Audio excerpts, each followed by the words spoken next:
Hey guys, welcome to the De Leon, Dino the Bambino.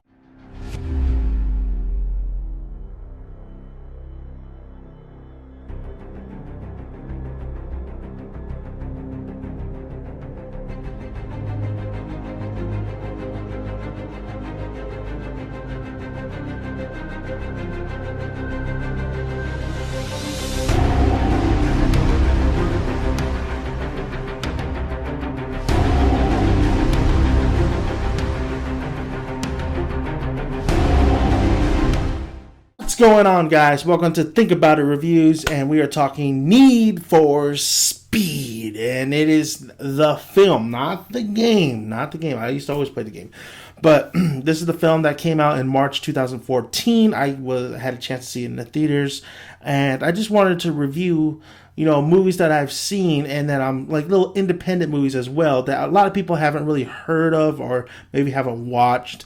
Now, this is directed by Scott Wow. I don't know if I said his last name right. I probably butchered it. Oh, well. You can butcher my name if you want to. Basically, he did Act of Valor. I have not seen that movie yet. I will see that film pretty soon. And it is starring Breaking Bad success Aaron Paul, Dominique Cooper, who is Tony Stark's daddy, and Michael Keaton's in here as well as, it's his race. It's the De Leon. Now, what this film basically is about, it's about Aaron Paul's character going against, he has a little he has a little brother type relationship going on with Pete, this character named Pete, and these two actually race against Dominique Cooper's character, Dino, and something happens where it's not really a spoiler. You really kind of see it in the trailer. And how long has it been since this movie came out? Pete dies because of Dominique Cooper's character, and Aaron Paul is set up and framed for it, and he wants revenge, and he wants to basically clear his name. And that's basically the whole gist of the plot. Now, he is accompanied with, as he's going against Dino, as he was going to get his revenge against Dino, he has to enter this race called the De Leon. And the De Leon is basically Michael Keaton's baby. It's an underground type race that only he chooses who he wants to be in this race. So Aaron Paul has to get into that race and find Dino and either take his revenge or try to clear his name somehow. Now, along the ride is Julia, who is played by Imogen Poots. I don't know if I said that right. I believe she's the same girl from 28 Days Later. The little girl, with the dad. She grew up. She looks pretty cute in this movie. Anyway, so basically, yeah, she tags along Aaron Paul's character, Toby, because she is a pretty much she really looks at all these exotic cars and she helps wealthy people, buy. She's like a recommendation, like, hey, this car is awesome. Buy it. I'll make sure everything runs right. I'll make sure it has the top speed. And then you get this Mustang Shelby that is sweet. And actually, you know what? My uncle has that car. Not that exact car, but similar to that car. And the thing is sweet. I want to race that damn thing. So basically in this film, I think this film works in a lot of reasons. I think it got a couple negative reviews, but it's not overly, the best car chase film or stunt film like the Fast and the Furious franchise. I think it's better than some of those films in the Fast and the Furious franchise, like 2, maybe Tokyo Drift, but Tokyo Drift.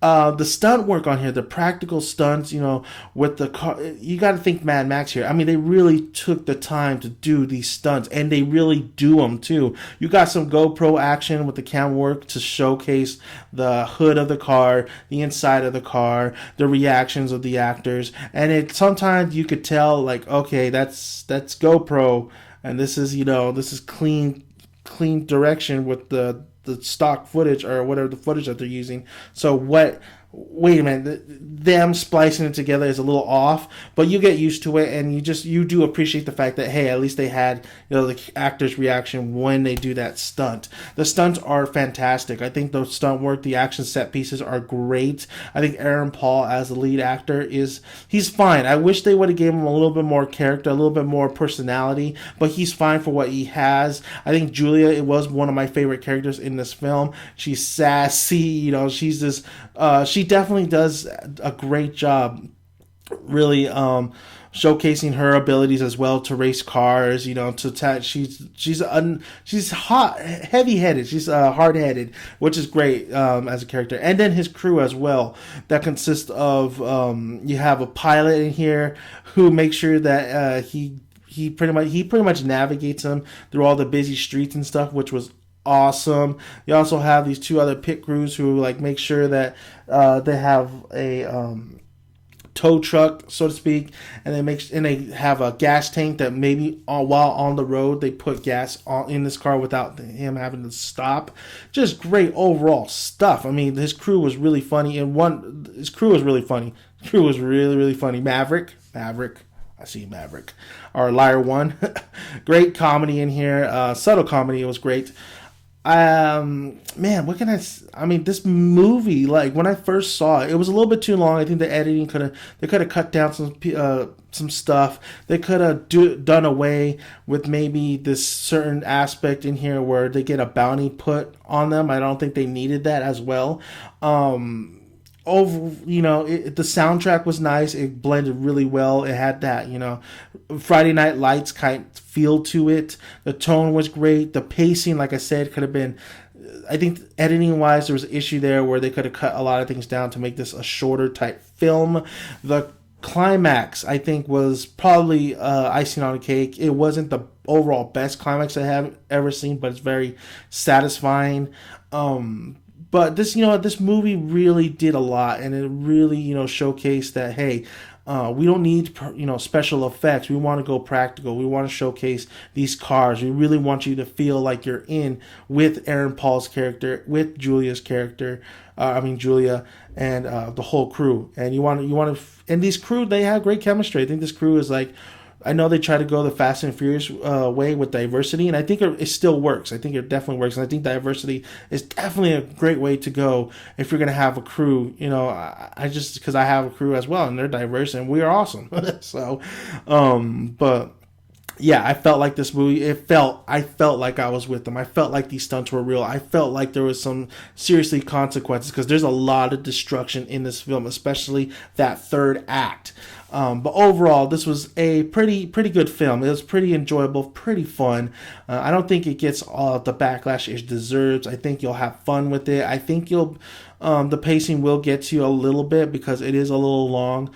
And I think the story could have been a little bit better. I think it could have been better, and I think it needed that one big name star, like Fast and Furious had The Rock come in, and it rejuvenated that whole series. I think this needs that one big star to really just kind of makes you really more engaged and really brings people to the box office. Need for Speed 2 is coming. It's coming. It's financed by the Chinese cinema studios over there. So who are they going to bring Aaron Paul back? No clue, but I'm pretty sure if they were smart, they would definitely make it a little bit more diverse and bring in a big name star. But overall, I thought this film was very fun, very enjoyable. The direction was well done, especially with this action set pieces. I think this director really has an eye for just action sequences. Overall, the relationships, the character relationships, the arcs that they go through. I guess it's kind of an arc. The torment they go throughout this trip, this long journey, again, going from New York to San Francisco, because that's where the De Leon is.